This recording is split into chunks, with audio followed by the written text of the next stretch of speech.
the principle that you were raised up with or you lived up to aren't the same with the person that you spend time with. It can be your friends, your peers, or your relationship. And that is why it's important to always find a meeting point between your principles. Uh, and that's when you will start to learn to appreciate each other as you go along the way. And me will try and explain him much more clearer. So you can sampler you can come understand him this thing. So life is life is a continuous journey of self-discovery where you get to learn about yourself, about the world, and yourself as you go through life. And as we navigate the winding paths of life, you often encounter one time universal truths, different universal truths, where people suggest, maybe you learn in school or you come to learn from your society or the people that you surround yourself with.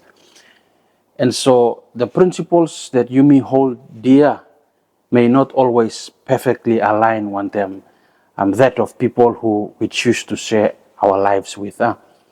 And so there will always be conflicts in a relationship, no matter what kind of relationship it is.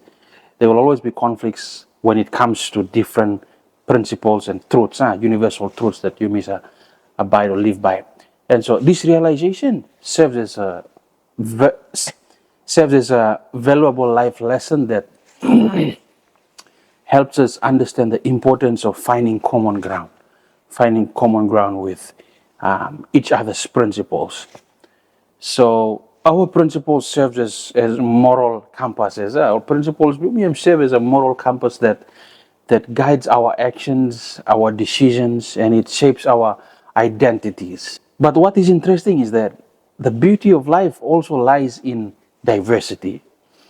Now, we frequently find ourselves interacting with individuals on a daily basis who possess different beliefs, different values, and different principles.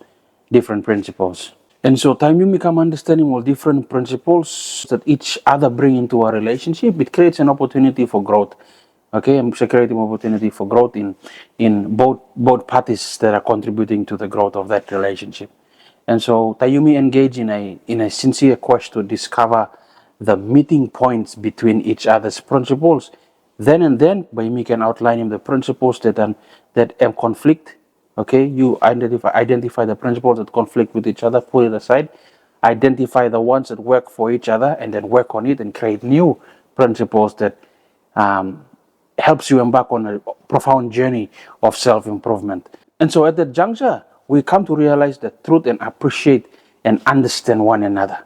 And rightfully, principles are a powerful source of inspiration, where for some, when you come into a relationship, certain principles that you may not have practiced in the way you were brought up or the environment that raised you, you will come to learn it from other people, the other people that you create a relationship with. And so when we are conscious of the effort that we put into finding common grounds and developing the wisdom of seeing beyond the surface, you may recognize the uniqueness and the beauty of each other, or say the uniqueness and the beauty that each of us as individuals bring into the journey of relationship when we come into contact with each other. And so this process is a testament to our ability to adapt, to learn, and to grow. And it fosters unity. I'm fostering unity, and I'm creating this common ground where it helps us understand the different worldviews that we come from, and then create a way forward, or forge a way forward in the fragmented society that we live in. We live in a world that has a lot of contrasting beliefs and values, and we have to find the opportunity to strengthen our characters and personal growth. And that is why it's important to coexist with each other and with different beliefs, different ways of upbringing. And I remember me grew up in Ceylon, home where it upholds a lot of principles, a lot of beliefs. And as I get to come into live life, and I get to see, my home wasn't that fragmented. It was so intact that as I started to interact with other young people and other people who had issues in their relationships and issues in their family, but still can put up a smile and still can be happy and be successful. I came to realize that, our upbringing doesn't so much, and I came to learn a different side of life, that I thought that this one way of living life is the right way. Yeah, being raised in a home that upholded a lot of Christian principles, and we were guided and we were so much intact that I thought that someone who doesn't have that kind of home cannot live that kind of life. But there are people that I come to know. I've come to know that there are people who have gone through worse in life, who've gone through certain circumstances in life and still come out living a life that is happy, just like how I am living my life that's happy. And so that's some of those lessons that I've come to learn about life. But despite of all those principles that I've raised as maybe at certain point in our life, there are certain activities that my upbringing has accepted, and there are certain activities that other people that I've come to meet, their upbringing has accepted, which my upbringing doesn't accept. And so those principles, when they collide, it creates a barrier between relationships and getting to know each other on a personal base.